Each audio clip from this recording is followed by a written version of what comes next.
America. And that's why right now, the one great bright spot in this year is this.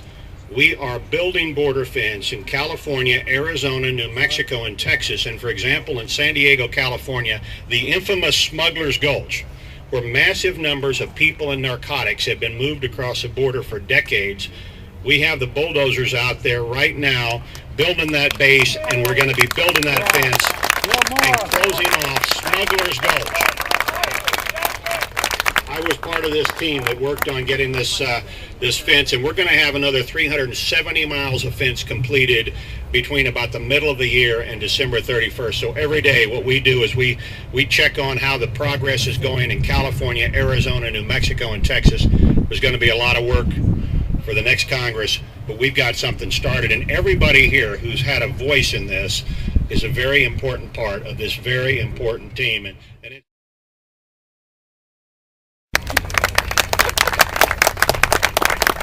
Sergeant Anita Shaw, who was serving in Iraq when what happened transpired.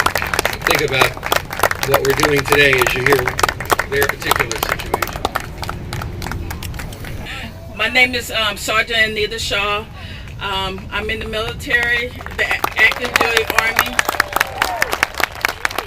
I was in Baghdad, Iraq, when my son was murdered by a illegal alien gangbanger. Right now I'm compassionate reassignment, and I'm gonna let Jamiel do the rest. This time in our lives is about sacrifice, you know. It's not about being comfortable, you know. We got to get on the battlefield and what we call get into the belly of the beast, you know. We had plans for my son, you know. We just talk about it every day, you know, the plans that we had and what we're going to do with his life. And, you know, it was, you know, it's just depressing, you know, to spend that much time with someone, 17 years, and you're working for a goal, you know, the American dream, you know. The American dream is ours first, you know, and everybody's coming, you know. They come to our country looking for the American dream, but they don't understand that we're entitled to the American dream. We're Americans, you know. That part, you know, because when that happens, it just takes your whole life. I mean, it's nothing that you can go back to, you know. It's nothing you want to go back to, you know, because all you have is these memories and these dreams and these goals and these everything, and it's just all gone. To be at home and to hear gunshots, and already knew, I was like, oh man, you know. When I heard those gunshots, I knew how I had this feeling in my middle of my chest. You know, that feeling never went away. When I heard those gunshots, I had this feeling. I was like, what the? Don't tell me, you know, Jazz just got shot. I couldn't believe it. And I went outside and looked, and to see that boy laying there, already dead, I mean, that is like, that's all I see.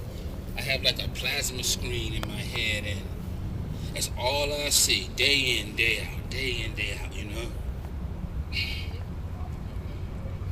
And it's devastating, you know, in your soul, because, you know, we love that boy so much.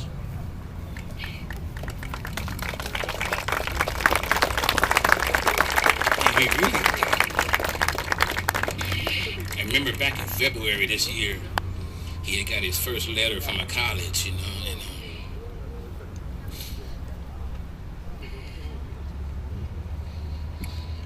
excuse me. And we were looking at that letter, you know, and I always knew what was going to happen for him, you know, the greatness, because I always say, man, don't be surprised in what's going on. You know, we work for this, you know. This was 17 years of sacrificing and clinics and camps and tutoring, and you know, you do all that stuff, and then, you know, I want to keep him humble, because he was always really good in sports. You know, he was always, you make me feel like, man, I finally did something that I can, you know, be happy and proud of. You know, I can see him, he had plans, you know. You know, go below this, you know, this is it. Stay strong. We're on the backstretch now. You know, all you got to do is just get the grades. You know, we were working hard on the grades because the sports was always there. You know, he just got better as time went on. But I thought it was going to be the grades. I tattooed on his neck, you know, black killer, you know. And the B was crossed out, meaning that he's claimed that he's killed black people, you know. And How do you live in L.A. like that unless you're crazy? You know, little spot, and you know we got invaded, you know, on our street, and he thought that was safe. I thought it was safe. The last thing on my mind was he's going to be killed by illegal alien. I was more worried about black people, and I don't mean that as a put down, but it's just that's what I was worried about. And to see it happen like that, I was so blindsided. You know, how do you protect yourself from someone who carries a gun everywhere they go, not scared of the police, don't mind going to jail, and is there to kill you? That's a terrorist, a suicide bomber. We can't even protect ourselves. How do you protect yourself from somebody? I don't want to carry a gun everywhere I go, you know? I don't want to feel like I have to carry around a gun everywhere we go. You know, this is our country, you know? And we're starting Jamiel's Law, and it's irritating a lot of people. I'm sure you've heard and seen the problems that we're having trying to get a law passed to protect U.S. citizens. That's all we want to do. I have a 10-year-old son. What am I going to do with him? Just leave him and say, okay, well, the next illegal alien gangbanger kills him. No, everybody has to do something. We're doing Jamiel's Law. Jamiel's Law is basically going after illegal alien gangbangers, criminals, rapists, robbers, anybody. And a legal alien can be black. People think we're after Latinos. But the guy that did the D.C. sniper, he was illegal, and he was black. He was from Jamaica, you know. There's a lot of black illegal aliens. There's Latinos, whites. It doesn't matter to me. I want them all, you know. We want them all. We want our country. We want our country to be safe. And I'm not after Latino people, you know. I'm not after Hispanics.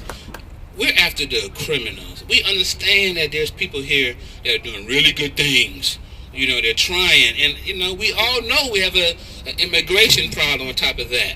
You know, and I don't really care anymore about when they say, well, you're separating us from our family. What about us? We have the ultimate separation. You know, what do we do? You know, I don't feel sorry. I used to. I don't feel sorry anymore. I see the destruction. I see the death. Only ones making money is the funeral homes. Our son's funeral was almost $20,000. You know, the not compost, but the Bologna family in San Francisco, they spent almost $100,000 to bury 3 of their family members. What are we gonna do? You know, each person, like I tell everybody, look in the mirror. Who do you see? That's the person you start with. Where do you start? On your street. That's what I did. I came outside